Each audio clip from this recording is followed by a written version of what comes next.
สบายดีสบายดียามเช้าๆท่านผู้ชมยินดีต้อนรับเข้าสู่สองบ่าวจอยพาเที่ยวมื้อนี้เดินทางมาทางเมืองนากายท่านผู้ชมเมืองนากายแขวงขมวนมื้อนี้เฮาอยู่ทาหลัง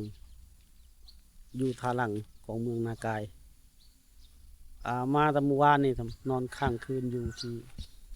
อ่าทาหลังเลยท่านผู้ชมเนาะเดี๋ยวสิพาไปเลาะบรรยากาศยามเช้าๆเขตทาหลังเนาะมันว่ามีตลาดขายปลาสดอยู่ใต้สะพานท่านผู้ชมเขาอยู่ตามน้ำมันนี่เป็นเอิ้นเขื่อนเนาะเดี๋ยวสิพาไปเลาะท่านผู้ชมเนาะมื้อนี้เดินทางมาฮอดพี่เลยเมืองนากายท่านผู้ชมนี่สถานที่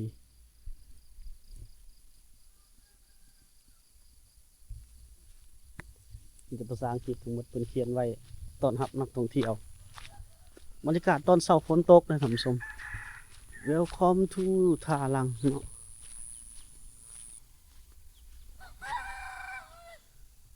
มีฝนน้อยๆหนึ่งท่านผู้ชมเนาะ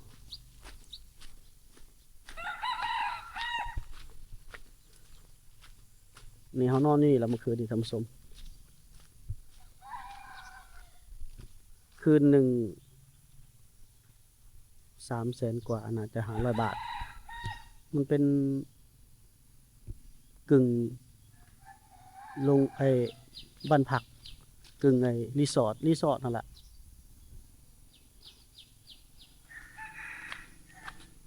เดี๋ยวจะไปยางเลาะ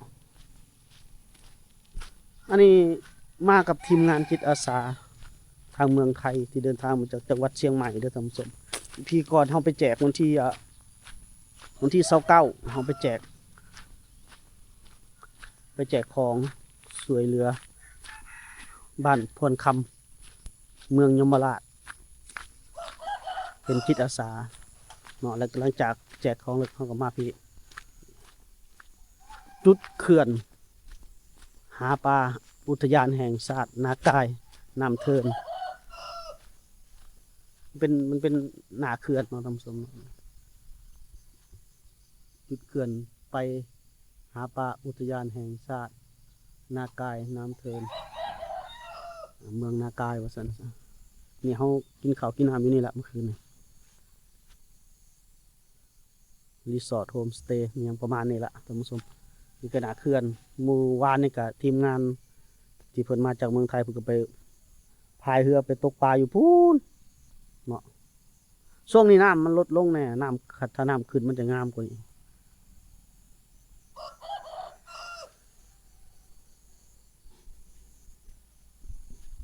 วัดสิพาท่านผู้ชมไปเลาะเบิ่งตลาดขายปลาตอนเช้าใต้สะพานอยู่เนาะปลาหลายพุ่นนะก็มาขาย7 โมงเช้าเนาะอันนี้คือครั้งแรกเลยที่มาทางนี้ท่านผู้ชมเป็นครั้งแรกที่เฮาได้มาฮอดเมืองนากายก็บ่เคยมาจักเทื่อท่านผู้ชมเนาะพาท่านผู้ชมมาเที่ยวเลยเนาะมื้อนี้มีรีสอร์ทมีโฮมสเตย์มีโฮมสเตย์เลยช่วงนี้เข้าสู่ฤดูหน้าฝนเลยฝนก็จะตกฤดูเนี่ยท่านผู้ชม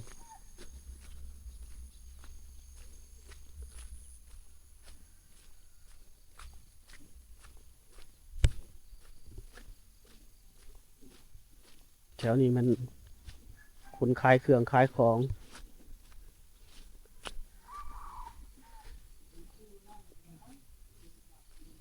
เป็นร้านค้าเขาเจ้าโอ้ฝนตกเลยเนาะ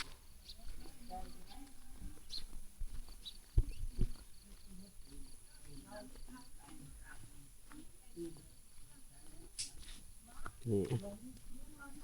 เมืองนากายท่านผู้ชมเนาะแขวงคำม่วนท่านผู้ชมอยากมาเที่ยวมาได้เด้อท่านผู้ชม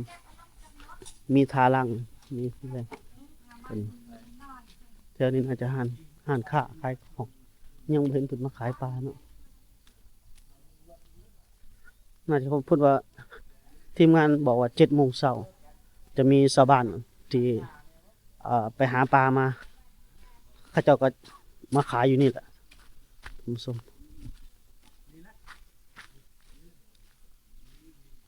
โอ้ฝนตกนี่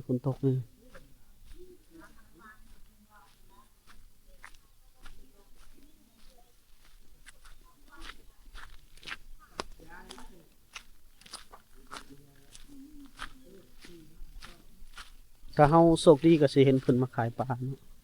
ก็สิได้ให้ FC ผู้ชมทางบ้านก็ได้เห็นนํกันเนาะเดี๋ยวชม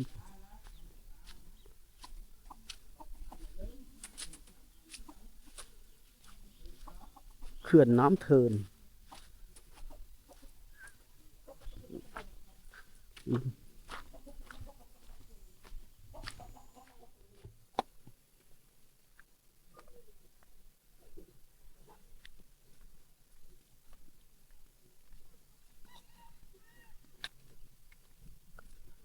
ฝนเริ่มตกลงมาแล้วท่านผู้ชมแนวขึ้นมาข้างเทิงสิเนาะอันนี้สะพานข้ามน้ำเทินไปหลักซาวท่านผู้ชมเนาะ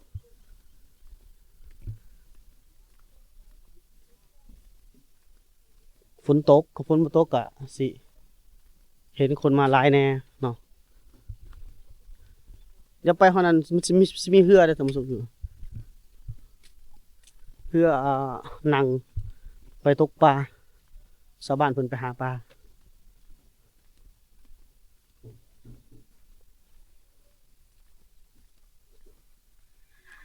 ใน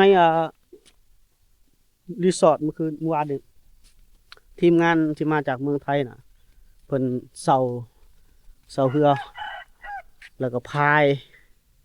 พูนไปตกปลาอยู่ดอนพุ่นล่ะท่านผู้ชมมันสิมีดอนอยู่พุ่นน่ะฟังพุ่นไปตกปลาอยู่ฝั่งพุ่นล่ะแต่เฮาเวลาเฮามันสั่นลงบ่ได้ปลาซ้ำทางหน้าห้านหน้าแถวนี้มันเพิ่นบ่ได้ให้ตกปลาเขาให้ไปตกอยู่ฝั่งพูนคิดว่า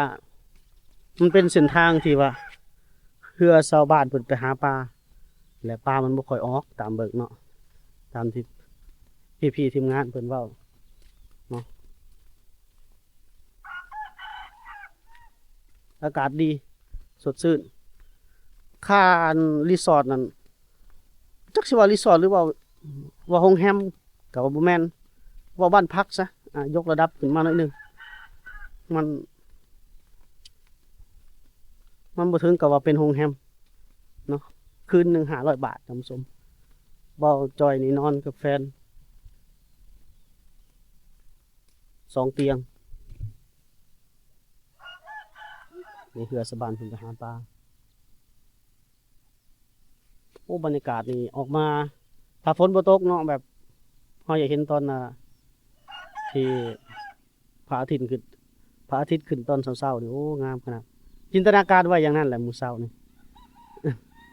แต่บ่ได้เป็นตามที่คิดเนาะแต่คือว่าอะไรท่านผู้ชมเนาะช่วงนี้มันฤดูฝนบรรยากาศก็ดีนะย่างออกกำลังกาย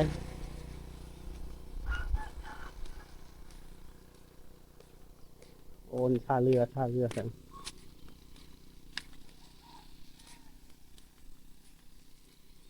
ปลานี่หลายแล้วท่านผู้ชมนี่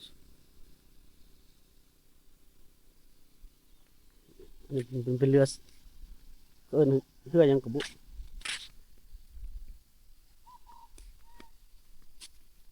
บรรยากาศสวยอากาศดีอากาศสดชื่นเนาะท่านผู้ชม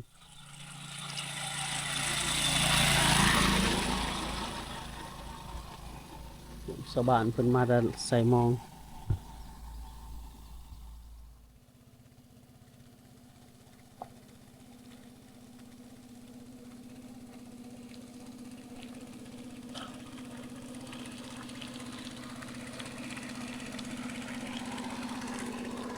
มาแต่หาปลาว่าหรือไปหาปลา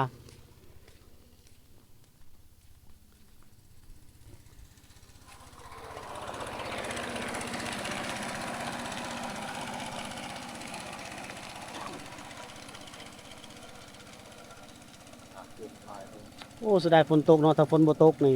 ตอนเช้าเนาะตะเวนขึ้นนี่งามคักปานหยัง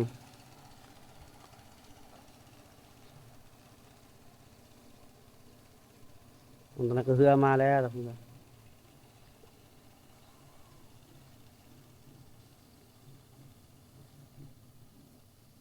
รอบนี้นะ ไปแจ้งที่ใคร บ้านกวนพันยมราชมากับทีมงานมาแต่ไทย เปียกมาแล้ว ก็เลยมาพักอยู่นี่ ต้องยังหา เพิ่นนะวิธีวิธีชนบท สร้างติดตาม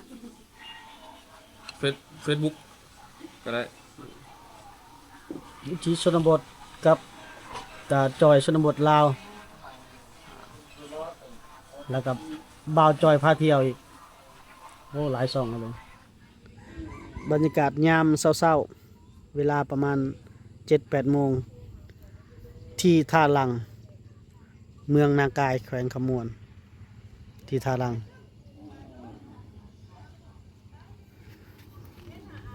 ไต่สะพานหรือว่าไต่ครัวมีห้านขายกระเปียกกินยามเช้าๆนี่คือหนาเขื่อนนำเทินเมื่อคืนนี้เฮาพักอยู่นี่แหละเมื่อคืนนี่เขากินข้าวอยู่นี่พักอยู่นี่โรงแรมโพซีทารีสอร์ทอานอนนี่แหละ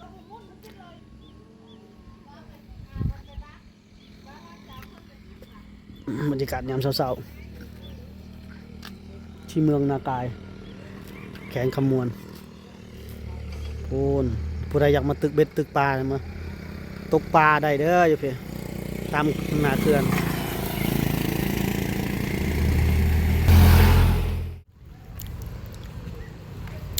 ตลาดลักษาวโอ้วิวสวยหลายงามหลาย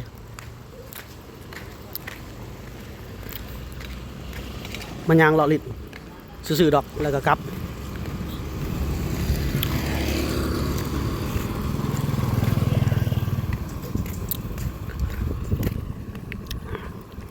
หาก็ออกแต่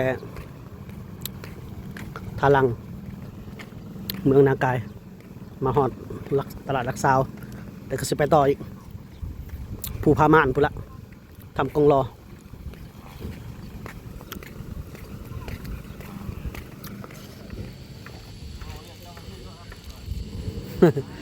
ตอนนี้เราเดินทางมาฮอดวังน้ำเย็นแล้วหลังจากสิเช็คอินออกจากท่าลังเมืองนากายแขวงขมวนโอ้บึงผา ไอ้จอย